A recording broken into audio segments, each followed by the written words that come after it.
আপনাদের স্বাগতম ভাটিয়াপাড়া রেল স্টেশনে। গোপালগঞ্জ জেলার একটি গুরুত্বপূর্ণ রেল স্টেশন। ছোট অথচ পরিচ্ছন্ন এই স্টেশনটি আশেপাশের গ্রামের মানুষের যাতায়াতের অন্যতম মাধ্যম। আমরা ইতিমধ্যে ভাটিয়াপাড়ায় লোকাল এক্সপ্রেস ট্রেনটি ছেড়ে কাশিয়ানির উদ্দেশ্যে রওনা হলো, কিন্তু একটি বিষয় হলো আমাদের পাশে আর একটি রেল লাইন দেখা যাচ্ছে, যেটা খুলনা বেনাপোল যশোরের দিকে চলে গিয়েছে, যেটাকে বলে যশোর পাঁচমুখী রেল স্টেশন, যেটাকে আসলে আধুনিকার বলা হয়। আমরা ইতিমধ্যে দেখতে পাচ্ছি আমাদের পাশ দিয়ে আর একটি রেল লাইন চলে যাচ্ছে। সেই রেল লাইনটি আমাদের পাশেই, কিন্তু সেই রেল স্টেশনটি সামনে। অল্প কিছুক্ষণের মধ্যে আমরা কাশিয়ানি অবস্থান করব। আর একটি বিষয় হলো, যেটা Kashiani rail station, Panchmukhi rail station, আধুনিক রেল স্টেশন, যেটা গোপালগঞ্জের সেরা রেল স্টেশন। এখান থেকেই গোপালগঞ্জ, যশোর, খুলনা, বেনাপোল সব দিকেই যাওয়া যায়। এবং আমাদের ভাটিয়াপাড়া লোকাল এক্সপ্রেসে আমরা উদ্দেশ্যে কালুখালীর উদ্দেশ্যে আমাদের কৃষ্ণ দাদা, তিনি আমাদের লোকাল ট্রেনের লাইন ক্লিয়ার দিলেন। কাশিয়ানি একটা কাশিয়ানি একটা ঐতিহ্যবাহী রেল স্টেশন। এখানে কোনো আধুনিকতার ছোঁয়া খুবই কম লেগেছে, যেটা কাশিয়ানি মানুষের জন্য দুঃখজনক। কারণ এখানে একটা লিফট দিয়েছে, তাও এখনো চলে না, এবং এখানে কোনো সিঁড়ি লিফটের ব্যবস্থা নেই, ছাউনি নেই। এখানে যত কিছু হওয়ার কথা ছিল তত কিছু হয় নাই, যেটা আসলে কাশিয়ানিবাসী দুঃখজনক। কাশিয়ানি জংশন ঠিকই হয়েছে, কিন্তু কাশিয়ানি জংশনের মতন জংশন হয় নাই। এটার জন্য আমরা খুবই আন্তরিকভাবে বাংলাদেশ রেলওয়েকে জানাবো, যাতে এখানে একটা ছাউনির ব্যবস্থা করে দেয়। অনেক যাত্রী আমাদেরকে এখানে ভিজে পড়ে গাড়িতে ওঠে, যেখানে বিপুল পরিমাণ যাত্রীর চাহিদা আছে। যেহেতু গোপালগঞ্জের মধ্যে একটা সেরা রেল স্টেশন, সেটা কাশিয়ানি, কিন্তু এখানে আসলে আমাদের দেখারও কেউ নেই, শোনারও কেউ নেই। কাশিয়ানি থেকে রওনা দিয়ে দিয়েছি পাঁচমুখী রেল স্টেশন, যেটাকে বলে আধুনিকতা রেল স্টেশন, যেটা বাংলাদেশের অনেক জায়গাতেই নেই। সেই রেল স্টেশন থেকে আমরা এখন ধীর গতিতে চলে যাচ্ছি ব্যাসপুরের দিকে। আমরা কিছুক্ষণের মধ্যেই ব্যাসপুর অবস্থান করব। কিন্তু কাশিয়ানি একটা জিনিসই ভালো লাগে, সেখানে কোনো ট্রেনকে আন্দোলন করে দাঁড়াতে হয় না। সেখানে যত ট্রেন গুলোই যায়, সব ট্রেন গুলো স্টপেজ আছে, যেটা বাংলাদেশ রেলওয়েকে অসংখ্য ধন্যবাদ। আমরা এখন কিছুক্ষণের মধ্যেই বেলতলা রেল গেট পার হব, যেটা কাশিয়ানির মধ্যে বড় একটি রেল গেট, যেটা বেনাপোল এবং ঢাকার উদ্দেশ্যে যে রেল গেটটা আছে, এখানে কোনো আন্ডারপাস এবং নেই। এবং এখানে রূপসী বাংলা এবং বেনাপোল এক্সপ্রেস, যেটা বেনাপোলে যায়, যেটা রূপসী বাংলা এক্সপ্রেস যেটা বেনাপোলে যায়, এবং জাহানারাবাদ এক্সপ্রেস যেটা ঢাকা, খুলনা থেকে ঢাকায় যায়, এবং রাত্রে জাহানারাবাদ ঢাকার উদ্দেশ্যে কাশিয়ানি রওনা দেয়। আমরা ইতিমধ্যে বেলতলা রেল গেট পার হব কিছুক্ষণের মধ্যেই। এবং আমাদের এখানে আর একটি সৌন্দর্য আছে, যেটা বাহার ভাই আপনি দেখাতে পারবেন। এখানে নদীর মতন পানি স্রোত যাচ্ছে। কিছুক্ষণের মধ্যেই আমরা দুইটি ব্রিজকে অবতরণ করব, যেটা কোথাও নেই, এবং পানির স্রোতটা খুবই কঠিন। এবং আমরা এখানে অনেক মানুষ সমাগম হয় বিকেলবেলা, যেটা রেলের ব্রিজ এবং পানি যায় সবসময় আমাদের খুব একটা ভালো একটা জায়গা, যেটা বিকেল হলে মানুষের দেখার জন্য অনেক মানুষ আসে। এবং আমাদের রেল লাইনটি দেখা যাচ্ছে, যেটা ঢাকার দিকে চলে গিয়েছে। আমরা যাচ্ছি কালুখালীর দিকে, যেটা এটা রাজশাহী রেল লাইন বলে গ্রামের মানুষ, যেটা লোকাল মানুষের অবদান। আমরা সবাই চলে যাচ্ছি, সবাই আমাদের দিকে তাকিয়েছিল। আমরা রেল পার হয়ে আমরা এখন যেটা জাহানারাবাদ এক্সপ্রেস রেলওয়ে, যেটা পদ্মা সেতু, যেটাকে বলে পদ্মা সেতু রেল, আমরা অতিক্রম আমাদের পাশ দিয়ে চলে যাচ্ছে। এই গতিতে আমরা এখন চলে যাচ্ছি, কিছুক্ষণের মধ্যেই আমরা ব্যস্ত।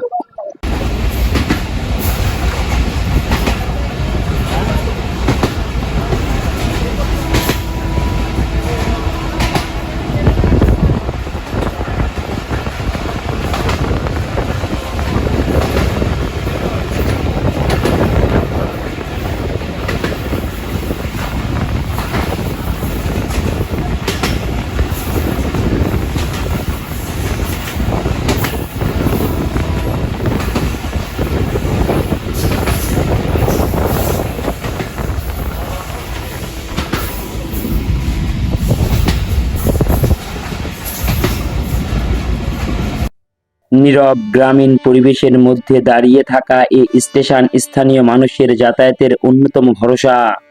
ব্যাসপুর স্টেশনে প্ল্যাটফর্মে প্রতিদিন ভিড় জমে সকাল সন্ধ্যায়। স্কুল কলেজগামী শিক্ষার্থী থেকে শুরু করে কৃষক শ্রমজীবী মানুষ সবাই এখান থেকে ট্রেনে চড়ে ছুটে যায় নিজ নিজ গন্তব্যে। এখানে ছোট দোকানগুলোতে পাওয়া যায় গরম চা, মুড়ি, চানাচুর আর নানা ধরনের দেশি খাবার। ট্রেনের অপেক্ষায় মানুষজনের আড্ডায় জমে ওঠে অন্যরকম এক প্রাণবন্তর পরিবেশ।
এত সুন্দর একটা বিল আমরা রেলগাড়ি থেকে দেখতে পাচ্ছি, এটা আসলে খুবই সৌন্দর্য লাগতেছে। এখানে যদি আমরা আসতে পারতাম তাহলে আরো বেশি ভালো লাগতো। তাদেরকে আমরা টাটা দিলাম, আবার আমাদের দিকে তাকিয়ে না তাকিয়ে চলে গেল। এই বিলে মনে হয় নৌকা ভবন হয়। হ্যাঁ, হ্যাঁ হ্যাঁ, সুন্দর সুন্দর রেজাল্ট লাগাইছে এবার। সুন্দর সুন্দর মাছ আছে, বড় বড় মাছ। রেল লাইন একটু ধীর গতিতে যাচ্ছে, বিলটাও দেখতে অনেক সুন্দর লাগতেছে। আসলে সুন্দর বিল দেখতে সুন্দরই লাগে, উপভোগ করা। আসলে আমাদের দেশে এখন বিল পাওয়ার খুবই কম, বিভিন্ন জায়গায় আছে। এটা মনে হয় ফরিদপুর জেলা, এটা ফরিদপুর জেলার মধ্যেই পড়েছে, কিন্তু দেখা রেলগাড়ি থেকে অনেক সুন্দর লাগছে। এবং আমাদের ঘোড়াখালী রেল লাইন মনে হয় এখানে থেকে সামনে সামনে ঘোড়াখালী রেল স্টেশন আরো সামনে। এবং এটাকে এটা বলে হচ্ছে আপনার চাপাইদার বিল। চাপাদার বিল। হ্যাঁ, আমাকে একজন একটা মাছ দিয়েছিল প্রায় 7 কেজির উপরে, এটাই অনেক সুস্বাদু। ঠিক আছে, কিন্তু এখানে অনেক সুন্দর। এখানে একটা ব্রিজ আছে, ব্রিজের তলে একটা নৌকাও আছে। একবার আমি এসেছিলাম, সে আমাকে অনেক ভালোবেসেছিল। ঘোড়াখালীর মানুষ মানেই অনেক ভালো মানুষ, কৃষিতে ভরপুর এবং পেঁয়াজ হয় অনেক। এই যে সেই দোকান, এখানে আমার একজন চা বিস্কুট খাইয়েছিল, এখান থেকে মাছও দিয়েছিল। এই যে সেই এটা আমার ঘোড়াখালী রেল স্টেশনে কোনো প্ল্যাটফর্ম না থাকায় এভাবে জীবনের ঝুঁকি নিয়ে ওঠানামা করতে হয়।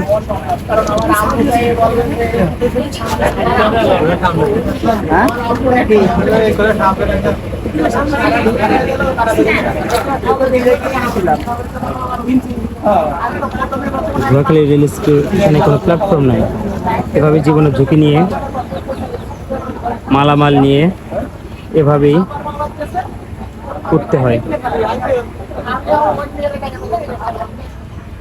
আমাদের ভাটিয়াপাড়া এক্সপ্রেস ট্রেনটি ছেড়ে যাচ্ছে ঘোড়াখালী রেলওয়ে স্টেশন। আপনারা দেখতে পাচ্ছেন যে ঘোড়াখালী রেল স্টেশনে কোনো রকমের প্ল্যাটফর্ম নেই। ঘোড়াখালী রেল প্ল্যাটফর্ম না থাকার কারণে যাত্রীদের জীবনের ঝুঁকি নিয়ে এইভাবে ওঠানামা করতে হয়। 9:05 বাজে আমাদের ট্রেনটি ঘোড়াখালী রেল স্টেশন পার করছে। Ghorakhali railway station.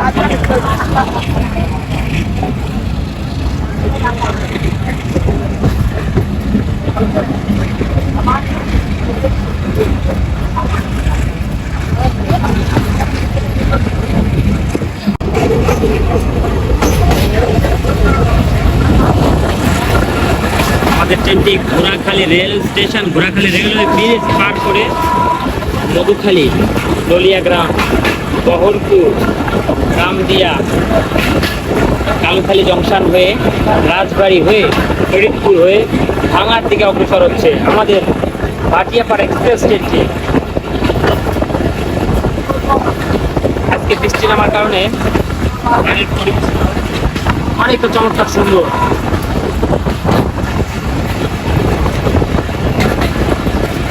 প্রাকৃতিক যেসব, আমরা অল্প কিছুক্ষণের মধ্যেই Madhukhali railway station, Madhukhali railway স্টেশনে প্রবেশ করছি। জেলার মধুখালী রেলওয়ে স্টেশন।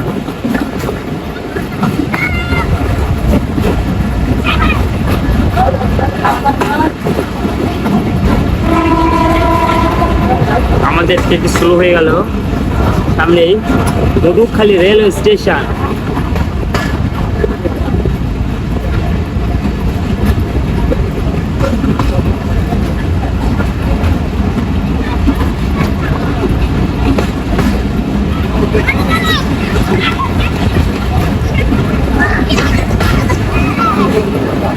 এটি হচ্ছে ঢাকা খুলনা হাইওয়ে, যেটা ঢাকা খুলনার ভিতরে পড়েছে, ঢাকা খুলনা হাইওয়ে।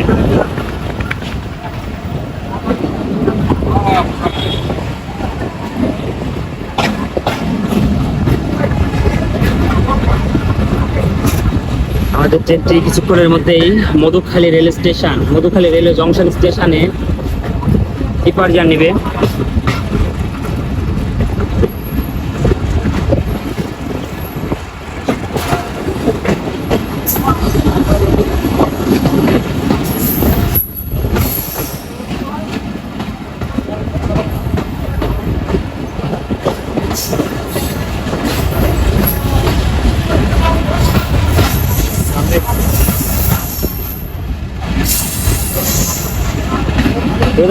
आप आज किस में जाओगे?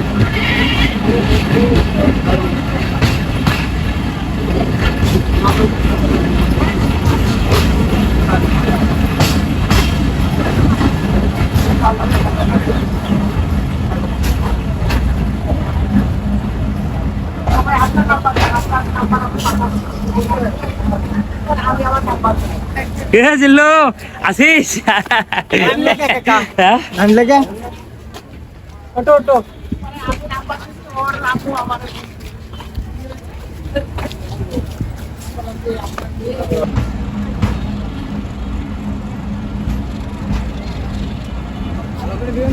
ভালো করে নাও নাও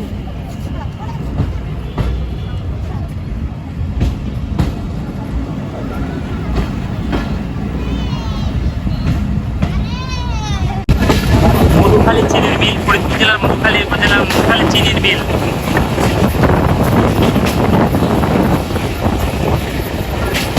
আমরা যে স্থাপনাটা দেখতে পাচ্ছি এটা হচ্ছে চিনির মিল।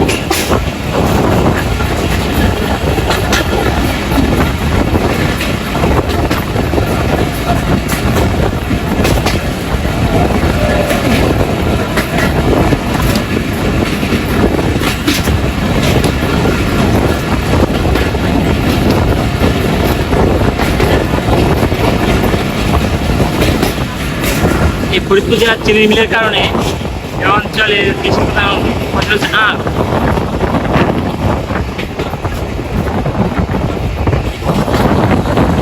সব জায়গায় আপনি কম বেশি আখ দেখতে পাবেন।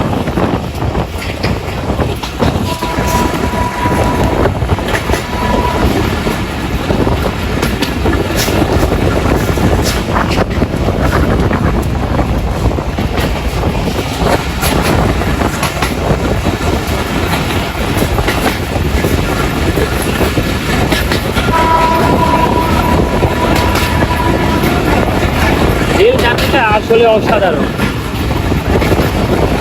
ক্লান্তিকর জীবনে